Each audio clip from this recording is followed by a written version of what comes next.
Breakups don't hurt the heart first. They collapse the identity. And if you don't rebuild it intentionally, you'll keep reaching for what feels familiar, even when it hurts.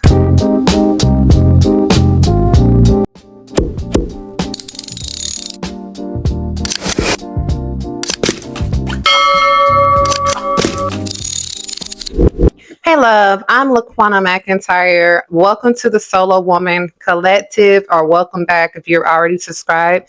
I help women rebuild the identity that kept choosing the wrong men.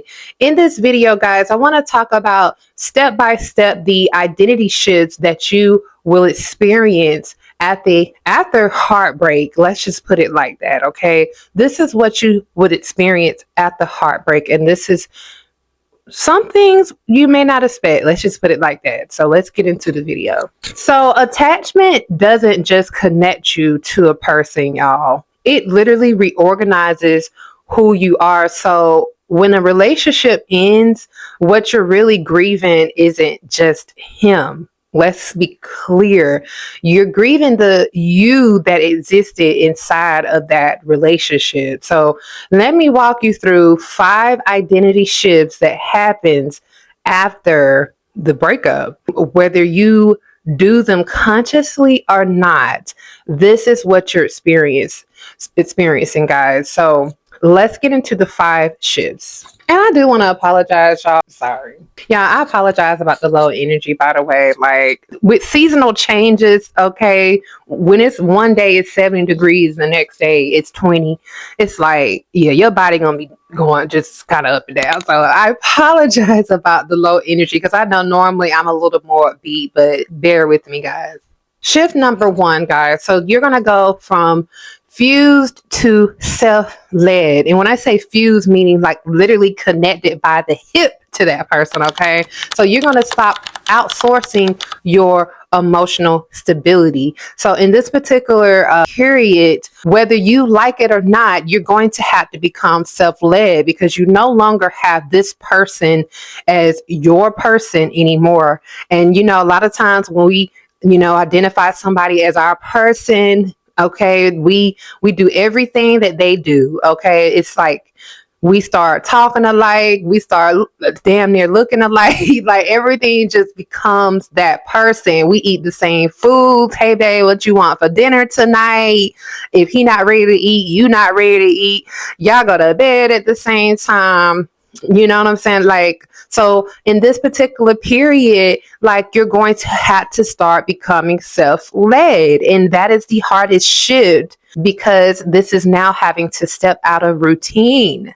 Let's get into number 2. All right. So the next shift is you're going to go from reactive to feeling a little bit more regulated. So you pause instead of having a meltdown. Okay. So this timeline is going to be different for everyone. So that's why I'm not putting timeline periods on it, because for some of us, it takes a little bit more time. Okay. But when I say you're becoming more regulated versus reactive, in the beginning, when you first like break up with someone, like you just feel kind of like the world is crashing down. Like the world is ending. What am I going to do? He was my everything. But eventually you start to shift into someone who starts to think more logically. Your emotions are still there, but now logic starts to kick in.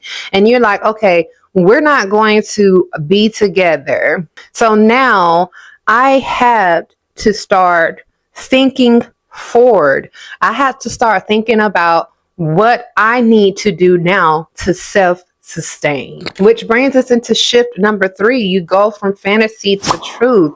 So now you're at the point where you're going to start romanticizing that potential and start honoring that reality. Now you're realizing, like, okay, this is really real.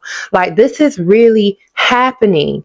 That he wasn't really for me. Like, wait a minute. Like, he really lied to me like a whole lot.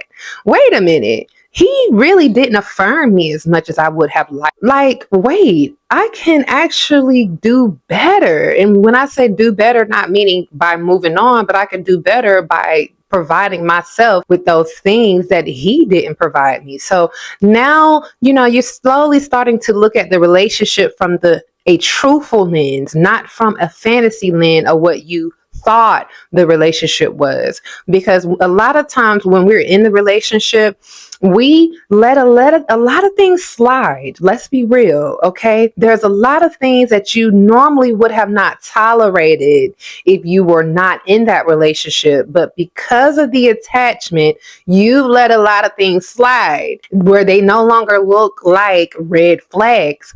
They just look like this is just who he is, right? But when you get out of the relationship and you start getting more logical, you realize, oh, okay, I really did self-abandon. I self-abandoned myself. The shift number 4 that you start to get into, or you should start chasing. Okay, well, you go from chasing to choosing. So you no longer audition for love.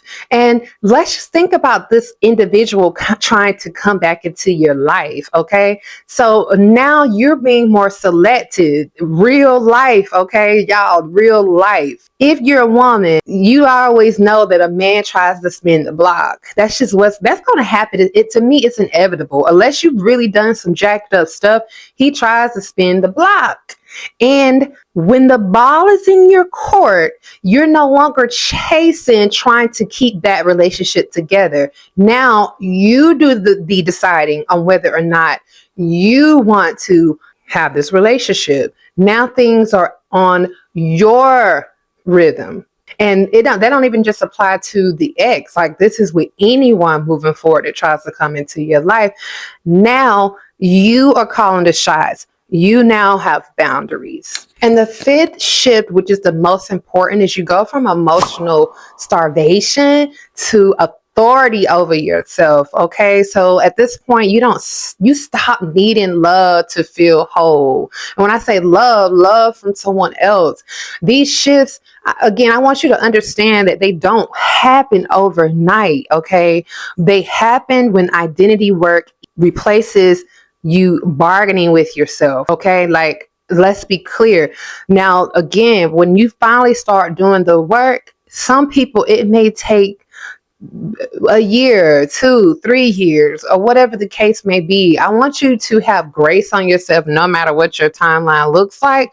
But I do want you to understand that this is a healthy pace on what it should look like. Okay. And again, guys, I want you to understand that detachment is a good thing. You know why? Because it's grounded, it's self-led, it's mature. Don't let nobody ever make you feel otherwise. Okay? So breathe. Oh, that felt good. Okay? Just for a second. And I want you to let whatever land. Okay? Let it ride. If this video challenged you in any kind of way, or if you have questions, I want you to subscribe, because here we don't talk about feelings. Okay. I want to stay away from the feelings as much as I can, even though we got feelings.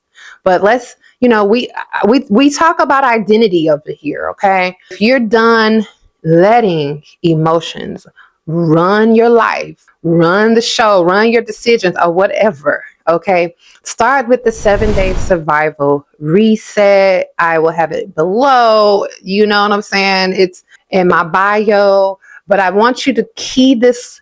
I want you to key this note here. Identity over emotion every time. Identity over emotion every time. All right. So if you want to learn how to glow up, look at the video that's coming up on your screen, and then I'll see you in the next video. Bye-bye.